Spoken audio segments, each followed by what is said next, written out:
Chers frères et sœurs dans le Christ, ce premier dimanche de Carême, ce dimanche du combat spirituel.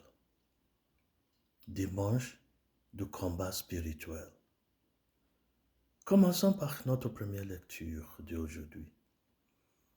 Le combat spirituel a commencé dès la création pour nous démontrer que notre séjour sur la terre est un pèlerinage, est un champ de bataille pour garantir la vie éternelle avec Dieu, la communion éternelle avec Dieu. Et où se situe ce combat spirituel? C'est le corps humain. La possibilité de maîtriser notre corps, le désir de nos corps, c'est là où se trouve soit l'échec, soit la victoire.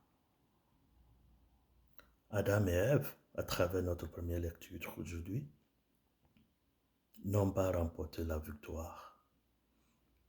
Ils se sont laissés triompher leur désir. Le savoir qu'ils croyaient à la manque, le savoir qu'ils recherchaient avoir, pensant que le bon Dieu les a fait exprès de les refuser, ce savoir, cette connaissance, le désir pour une connaissance mystique, par exemple. Alors le diable les a tentés, ils se sont laissés prendre. Et malheureusement, le péché a commencé à partir de ce jour-là. Le désir d'avoir quelque chose que nous croyons à la manque dans notre vie. Pour Adam et Ève, une connaissance supérieure qu'ils croyaient qui leur manquait. Mais aussi la beauté, parce qu'à la tentation, on lui avait montré la beauté de ses fruits. Ève désirait cette beauté. Alors, en plus du désir d'avoir une connaissance peut-être extraordinaire, il faut ajouter le désir de la beauté. Et en troisième lieu, ce que cette beauté, ce que cette connaissance, tous deux vont apporter. Vous voyez? Tout d'abord, désir de la chair. Je vais goûter à ces fruits. Et puis, quelle beauté que j'aimerais posséder. Troisième lieu, le pouvoir que j'aurais ayant eu cette connaissance.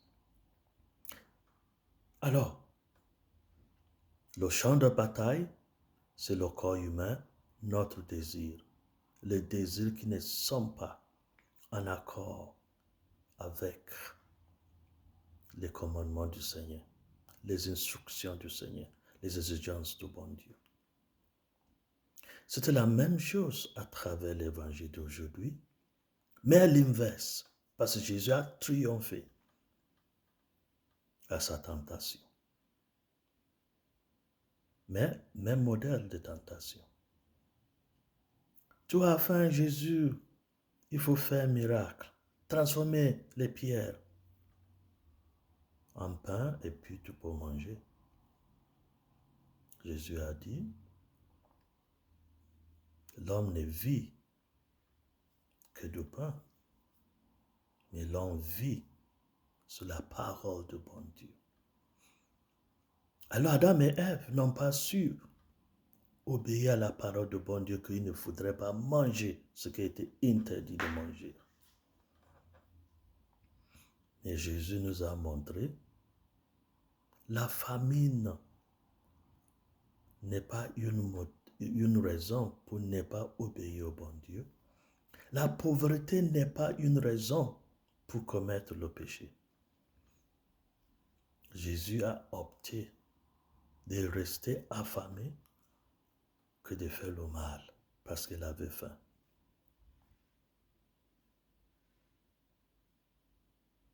Deuxièmement, parce qu'il n'a pas réussi avec la tentation à travers la famine, le diable a tenté à nouveau avec le désir de pouvoir. Il a dit à Jésus, bon, je te donnerai le pouvoir du monde entier, le royaume de la terre. Mais tout d'abord, il faut me servir. Jésus a dit, il faut servir seulement le bon Dieu. Alors ça veut dire que notre désir d'être important, notre désir d'être le président de tel comité, de tel pays, notre désir d'être plus important que les autres, est-ce que c'est à nous que le bon Dieu a réservé la place là? C'est ça le problème. Un autre désir pour le pouvoir, le désir de transformer nous-mêmes à un Dieu, à être servi par les autres. Jésus ne s'est pas laissé prendre. Il faut servir uniquement le bon Dieu, pas nos désirs.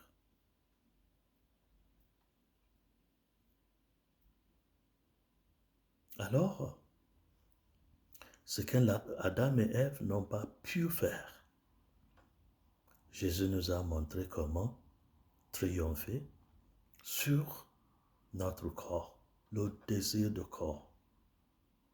Mais de rester seulement sur le bon Dieu, ses exigences et ce que le bon Dieu a demandé de nous de faire. C'est ça, le dimanche de combat spirituel. C'est de donner la priorité à notre esprit, non à notre corps. Ce ne sont pas tous les désirs du corps qui sont en accord avec la volonté de bon Dieu. Alors, rechercher la beauté du monde entier, rechercher la richesse de ce monde, rechercher d'être la personne la plus importante du monde entier. Tout cela, tous ces désirs nous disent déjà que nous sommes loin de bon Dieu. Mais Jésus nous montre l'humilité. L'humilité d'être nous-mêmes. L'humilité d'être serviteur. L'humilité de placer les autres, donner la préséance aux autres, pas à nous-mêmes. Ça veut dire que la victoire est possible contre le désir de la chair. Toutes nos tentations, si l'Esprit est fort, si l'Esprit de Dieu habite en nous, si l'Esprit de Dieu gère nos comportements, nous allons triompher dans toutes nos tentations. Toutes nos tentations ne pourraient pas emporter sur l'Esprit de Dieu qui habite en nous. Alors, la période de carême nous invite à imiter Jésus, de ne pas pécher à cause de la famine, à cause de la pauvreté, de ne pas pécher parce qu'il y a tellement de beauté dans le monde, beauté des femmes, beauté des maisons, beauté des pouvoirs, beauté de voiture. Non. C'est seulement l'esprit, la beauté de la sainteté, la beauté qui nous configure au bon Dieu qui compte. Alors, pour triompher contre les tentations, il faut imiter le bon Dieu. En l'imitant, que Dieu Tout-Puissant nous bénisse et nous garde, donne la victoire contre toute tentation, au nom du Père et du Fils et du Saint-Esprit. Amen.